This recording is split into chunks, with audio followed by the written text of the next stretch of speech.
இன்றைக்கு திருத்துவ திருநாள். இன்றைக்கு சுவிசேஷ பகுதியாக யோவான் 1வது அதிகாரம் 1 முதல் 18 முடிய நாம் வாசிக்கலாம். ஆதியிலே வார்த்தை இருந்தது, அந்த வார்த்தை தேவனிடத்தில் இருந்தது, அந்த வார்த்தை தேவனாய் இருந்தது. அவர் ஆதியிலே தேவனாய் இருந்தார். சகலமும் அவர் மூலமாய் உண்டாயிற்று. உண்டானதொன்றும் அவர்களே அல்லாமல் உண்டாகவில்லை. அவருக்குள் ஜீவன் இருந்தது, அந்த ஜீவன் மனுஷருக்கு ஒளியாய் இருந்தது. அந்த ஒளி இருளிலே பிரகாசிக்கிறது, இருளானது அதை பற்றி கொள்ளவில்லை. தேவனால் அனுப்பப்பட்ட ஒரு மனுஷன் இருந்தான், அவன் பேர் யோவான். அவன் தன்னால் எல்லாரும் விசுவாசிக்கும்படி அந்த ஒளியை குறித்து சாட்சி கொடுக்க சாட்சியாக வந்தான். அவன் அந்த ஒளி அல்ல, அந்த ஒளியை குறித்து சாட்சி கொடுக்க வந்தவனாய் இருந்தான். உலகத்திலே வந்து எந்த மனுஷனையும் பிரகாசிப்பிக்கிற ஒளியே அந்த மெய்யான ஒளி. அவர் உலகத்தில் இருந்தார், உலகம் அவர் மூலமாய் உண்டாயிற்று, உலகமோ அவரை அறியவில்லை. அவர் தமக்கு சொந்தமானதிலே வந்தார், அவருக்கு சொந்தமானவர்களோ அவரை ஏற்றுக்கொள்ளவில்லை.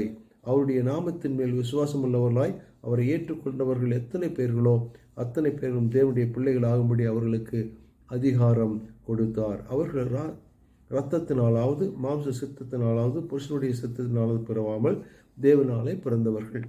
அந்த வார்த்தை மாம்சமாகி கிருபையினாலும் சத்தியத்தினாலும் நிறைந்தவராய் தமக்குள்ளே வாசம் பண்ணினார். அவருடைய மகிமையை கண்டோம். அது பிதாவுக்கு ஒரே பேரானவருடைய மகிமைக்கு ஏற்ற மகிமையாகவே இருந்தது. யோவான் அவரை குறித்து சாட்சி கொடுத்து, எனக்கு பின் வருகிறவர் எனக்கு முன் இருந்தவர், ஆகையால் அவர் என்னிலும் மேன்மையுள்ளவர் என்று நான் சொல்லியிருந்தேனே, அவர் இவர்தான் என்று சத்தமிட்டு கூறினான். அவருடைய பரிபூரணத்தினால் நாம் எல்லாரும் கிருபையின் மேல் கிருபையை பெற்றோம். எப்படியெனில் நியாயப்பிரமாணம் மோசையின் மூலமாய் கொடுக்கப்பட்டது, கிருபையும் சத்தியமும் இயேசுவின் மூலமாய் உண்டாயின. தேவனை ஒருவனும் ஒரு காலம் கண்டதில்லை, பிதாவின் மடியில் இருக்கிற ஒரே பேரான குமாரனே அவரை வெளிப்படுத்தினார்.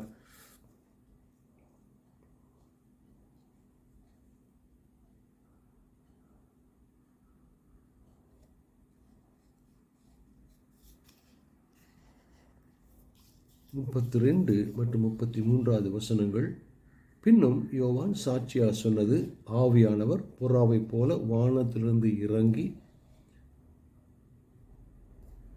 இவர் மேல் தங்கினதை கண்டேன்.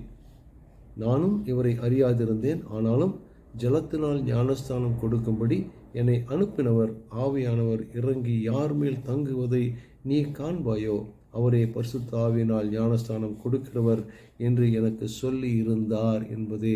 பிதா குமாரன் பரிசுத்த ஆவியின் நாமத்தினாலே ஆமேன்.